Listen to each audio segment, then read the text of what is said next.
এই পৃথিবীতে অনেক রাজা এসেছে, অনেক নেতা এসেছে, কিন্তু এমন একজন মানুষ এসেছেন যিনি রাজা ছিলেন না, কিন্তু কোটি মানুষের হৃদয়ের রাজা।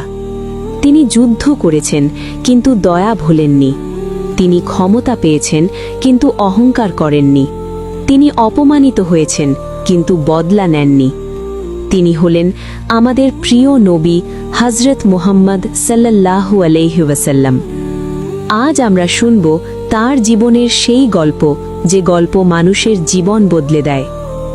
নবী সাল্লাল্লাহু আলাইহি ওয়াসাল্লাম জন্মের আগে পৃথিবী ছিল অন্ধকারে ভরা। আরব সমাজে মেয়ে শিশু জন্মালে জীবন্ত কবর দেওয়া হতো। শক্তিশালী দুর্বলকে দমন করত। মূর্তি পূজা ছিল সাধারণ বিষয়। মদ, জুয়া, ব্যভিচার ছিল সমাজের অংশ। ঠিক সেই সময় আল্লাহ সিদ্ধান্ত নিলেন মানব জাতিকে সঠিক পথ দেখানোর জন্য একজন রহমতের নবী পাঠাবেন। 570 খ্রিস্টাব্দ, মক্কা নগরী। একটি ঘরে জন্ম নিলেন এক শিশু, যার বাবা আগেই ইন্তেকাল করেছেন। নাম রাখা হল মুহাম্মদ, অর্থ প্রশংসিত। শৈশবেই তিনি হারালেন বাবা, মা আমিনা 6 বছর বয়সে, দাদা আব্দুল মুত্তালিব। তিনি এতিম ছিলেন, যাতে আল্লাহ আমাদের শেখান এতিম হওয়া দুর্বলতা নয়। যৌবনে তিনি ব্যবসা করতেন। লোকেরা তাকে ডাকত আল আমিন, বিশ্বাসযোগ্য, আস সাদিক, সত্যবাদী। একবার কাবা পুনর্নির্মাণের সময় কালো পাথর বসানো নিয়ে ঝগড়া শুরু হয়। সবাই রাজি হল যে প্রথম প্রবেশ করবে সে সিদ্ধান্ত দেবে। প্রথম প্রবেশ করলেন মুহাম্মদ সাল্লাল্লাহু আলাইহি ওয়াসাল্লাম। তিনি চাদরে পাথর রেখে সব গোত্রকে একসাথে ধরতে বললেন। একটি সিদ্ধান্ত রক্তপাত বন্ধ করল। 40 বছর বয়সে তিনি হেরা গুহায় ধ্যান করতেন। একদিন হঠাৎ জিব্রাইল আলাইহিসসালাম বললেন, পড়ো। তিনি বললেন, আমি পড়তে জানি না। 3 বার বলার পর নাজিল হল, ইকরা বিসমি রাব্বিকাল্লাযী খালাক। এই মুহূর্তে শুরু হল ইসলামের যাত্রা।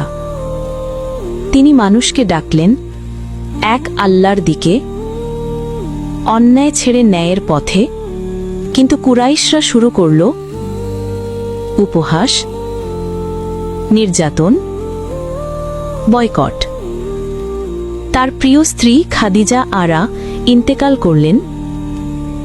চাচা আবু তালিব ইন্তেকাল করলেন। এই বছরকে বলা হয় দুঃখের বছর। তিনি তায়েফে দাওয়াত দিতে গেলেন। লোকেরা কি করল? পাথর মারল, রক্তে ভিজে গেল পা। ফেরেশতা বললেন, চাইলে পাহাড় চাপা দিয়ে দেব। নবী সাল্লাল্লাহু আলাইহি ওয়াসাল্লাম বললেন, না, হয়তো তাদের বংশ থেকে আল্লাহ একদিন ঈমানদার বের করবেন। এটাই প্রকৃত দয়া। মক্কা থেকে মদিনায় হিজরাত। এটা শুধু স্থান পরিবর্তন নয়, এটা ইসলামের নতুন অধ্যায়। মদিনায় তিনি মসজিদ নির্মাণ করলেন, মুহাজির আনসার ভ্রাতৃত্ব গড়লেন, সংবিধান তৈরি করলেন। তিনি ছিলেন নবী, নেতা, বিচারক,